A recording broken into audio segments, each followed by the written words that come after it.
बिस्मिल्लाहिर्रहमानिर्रहीम, अस्सलाम वालेकुम। दुआ ज़हरा केस पे मैंने आज से 6 दिन पहले यानी 11 जुलाई को पहली बार बात की और जो हक़ाइक़ मैंने आपके सामने रखे, सच्ची बात यह है कि मेरा इरादा उन हक़ाइक़ को हासिल करने का नहीं था। मैं एक और कोशिश में था और अल्लाह ताला की ज़ात जब रास्ते खोलना चाहती है किसी के लिए तो आपको वसीला और ज़रिया बना देती है, और ऐसा ही इस मामले में हुआ कि मेरे सामने वो चश्म कुशा, हैरान कर देने वाले होश रुबा इंकशाफात सामने आए कि जिसने पूरी कौम को दहला कर रख दिया। हमारी ख्वाहिश और कोशिश ये थी कि हम ईद के मौके पर दुआ ज़हरा और उसके वालिदैन को मिलवा सकें। दुआ ज़हरा के वालिदैन को हमने दरख्वास्त की कि आप प्लीज़ अपनी बच्ची से मिल लीजिए इस मौके पर। देखिए, शायद कोई ऐसा इबहाम, कोई ऐसी बदगुमानी दूर हो सके अगर हमारी वजह से, तो हम ऑफ कैमरा यानी कैमरे के बगैर ये कोशिश करते हैं कि आपको और आपकी बेटी को मिलवा दें। उनकी जानिब से रजामंदी के बाद हमने ज़हीर और उसके गैंग से, उस वक्त तक हम नहीं जानते थे कि एक गैंग है, और सच्ची बात है कि जो गैंग वाली खबरें सामने आ रही थी हम उन पर यकीन भी नहीं रखते थे। हमारा ख्याल था कि सीधा सा सिंपल सा एक लव मैरिज का केस है। हमने दुआ ज़हरा और ज़हीर के गैंग से रब्ता करने की कोशिश की। हमने उनसे कहा कि वालिदैन मिलना चाहते हैं, हम सिक्योरिटी की जिम्मेदारी लेते हैं, हम सेफ्टी की रिस्पॉन्सिबिलिटी लेते हैं, हम आपकी मर्ज़ी का मकाम आप चाहें तो हम उसके लिए भी तैयार हैं, और आप अगर ये जिम्मेदारी हमें दें तो हम अपनी मर्ज़ी का मकाम मुंतखब करेंगे। वहाँ पे पुलिस का इंतज़ाम करना पड़े, प्राइवेट सिक्योरिटी का इंतज़ाम करना पड़े, हम दुआ ज़हरा के वालिदैन को ना आपकी लोकेशन से आगाह करेंगे, ना मिलने के वक्त से आगाह करेंगे, बस हम उन्हें वहाँ अचानक ले आएंगे और मुलाकात के बाद अल्टीमेटली फिर आपको बहिफाजत आपकी वापसी के मकाम तक पहुँचाना भी हमारी जिम्मेदारी होगी। ये प्रोपेगेंडा किया गया है जी, चूँकि हम उनका इंटरव्यू करना चाहते थे और उन्होंने इंटरव्यू करने से इनकार कर दिया, तो शायद इसलिए हमने पहली वीडियो जो हक़ाइक़ पर मबनी थी और इसमें हमने बताया कि दुआ ज़हरा को जिस्म फरोशी के अड्डे पर फ़रोख्त करने के लिए अगवा किया गया था, तो एक वीडियो में दुआ ज़हरा और ज़हीर ने ये कहा कि हम इंटरव्यू देने के लिए तो तैयार थे उनको, लेकिन हम माँ बाप से मिलने के लिए तैयार नहीं थे। तो इंटरव्यू लेना होता तो मैं तो बड़ी आसानी से इंटरव्यू कर सकता था, और वो एतराफ़ मौजूद है ज़हीर का और दुआ ज़हरा का। इकरारुल हसन को स्पेशली आप कह रहे हैं कि आपने मना नहीं किया था, और आप कह रहे हैं कि लेकिन आपको इस बात पे एतबार नहीं है कि वो आपकी मीडिएशन करवा सकते हैं, यही कहना है आप लोगों का? हाँ जी बिल्कुल, इंटरव्यू की हद तक हमने बोला था कि इंटरव्यू की हद तक अगर वो चाहते हैं तो कर सकते हैं। सो अल्टीमेटली हम पर भी इंकशाफात होते रहे। जब हमें अंदाजा हुआ कि ये क्यों नहीं मिलना चाहते, बड़ा बहुत ही सिंपल सी बात है। आप एक तरफ कहते हैं हम वालिदैन को मैसेजेस कर रहे हैं, वो सीन नहीं करते, वो देखते नहीं हैं, दूसरी तरफ आप कोर्ट में जाते हैं, उनका सामना नहीं करते, वालिदैन की तरफ आंख उठाकर नहीं देखती बच्ची, इतना उसको ब्रेन वॉश किया गया है। तो ये मामला क्या है, और हमने फिर इस पर तहकीक करना शुरू की, तो एक के बाद एक राज पर से पर्दा उठना शुरू हुआ, और वो हमने आपके सामने रखा कि जिस तरह से जिस्म फरोशी के अड्डे पर फ़रोख्त करने के लिए दुआ ज़हरा को अगवा किया गया।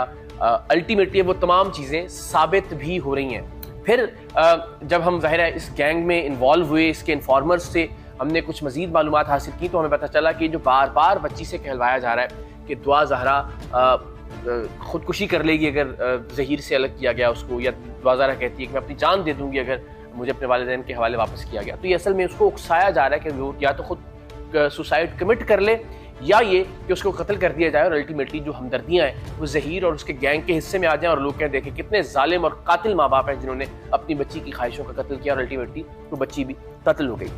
लेकिन बाद जब हमने तमाम तहकीकात की, बहुत यूट्यूबर्स की जानिब से, जो कुछ ख़ास यूट्यूबर्स इस गैंग का हिस्सा थे, उनकी जानिब से बहुत बदकलामी भी की गई।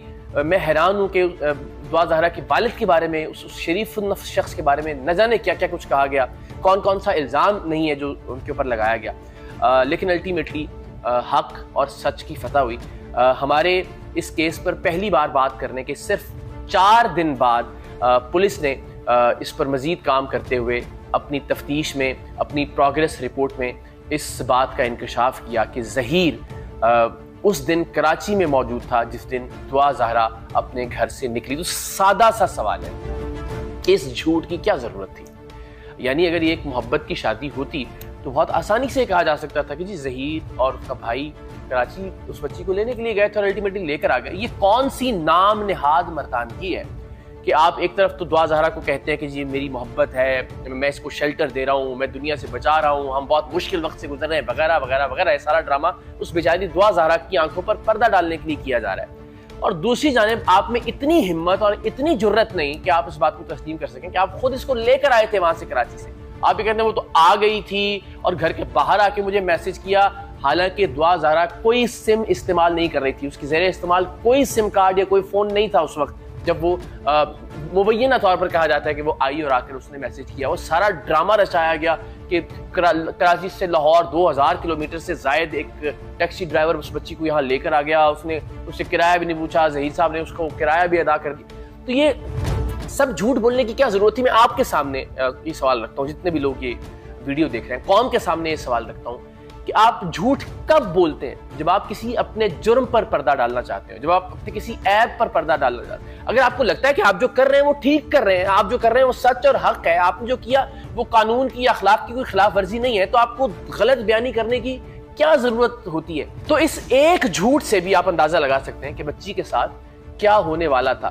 لوگوں نے کہا کہ جب آپ نے اغوا کی بات کی تو دعا زہرا، میں نے ہمیشہ یہ کہا کہ دعا زہرا کو آج بھی شاید اس بات کا ادراک نہ ہو کہ اس کے ساتھ کیا ہونے والا تھا یا اسے کس مقصد کے لیے اغوا کیا گیا تھا.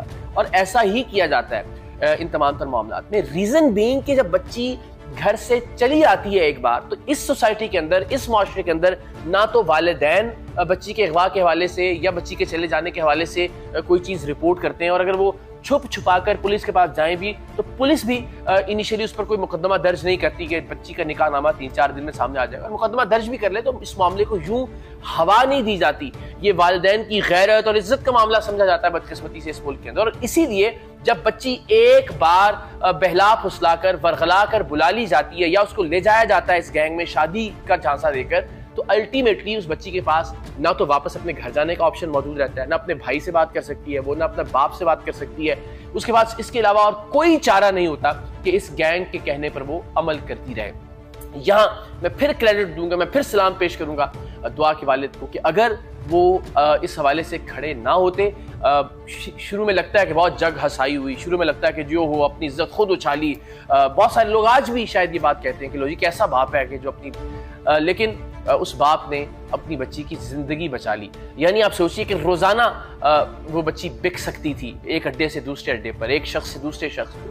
لیکن سلام ہے دعا زہرا کے والدین کو کہ ان کی ہمت اور ان کی استقامت کی وجہ سے آج یہ دن آیا کہ پولیس نے اپنی پروگریس رپورٹ میں اس بات کا انکشاف کیا کہ دعا زہرا، یہ ہم پروگریس رپورٹ آپ سے شیئر بھی کر رہے ہیں اسکرین پر، کہ ظہیر اس دن وہیں کراچی میں موجود تھا جب دعا زہرا کو اغوا کیا گیا. اور اس کے علاوہ جو 33 لوگ نامزد کیے گئے تھے ان پر بھی مقدمے کے اندراج کی استدعا کی پولیس نے. اور اب محکمہ داخلہ سندھ نے اس بات کا حکم دیا ہے، اس بات کی ہدایت کی ہے کہ ظہیر کو جلد سے جلد گرفتار کیا جائے اور دعا زہرا کو بازیاب کروایا جائے. تو اب یہ کچھ گھنٹوں کا معاملہ ہے انشاءاللہ العزیز کہ جب دعا زہرا ایک سیف کسٹڈی میں ہوگی. ہم نے اپنی پچھلی ویڈیو میں بھی یہ کہا کہ ہم ابھی نہیں کہتے کہ آپ والدین کے حوالے کر دیجئے، آپ اس کو ایک سرکاری شیلٹر میں، دارالامان میں، کسی شیلٹر ہوم میں، کسی ایسی محفوظ پناہ گاہ میں پہنچا دیجئے جہاں کم سے کم اس کی زندگی محفوظ ہو، جہاں اس کی عزت مزید تاراج نہ کی جائے. تو انشاءاللہ العزیز بہت جلد اس ویڈیو کے ساتھ بھی آپ سے ملاقات ہوگی جب ظہیر اور اس کا 33 رکنی یہ گینگ گرفتار ہو جائے گا اور انشاءاللہ دعا زہرا بازیاب ہوگی اور دعا زہرا اپنے والدین کے ساتھ ہوگی. الحمدللہ، صد الحمدللہ کہ پروردگار دو عالم نے ہمیں ایک مرتبہ پھر ایک عزت، ایک عصمت، ایک عفت، ایک معصوم گڑیا، ایک معصوم بچی، ایک معصوم بیٹی کو بچانے کا وسیلہ اور ذریعہ بنایا. الحمدللہ آپ سب کا بہت شکریہ، آپ سب کے اعتبار اور اعتماد کا بہت شکریہ. پاکستان زندہ باد.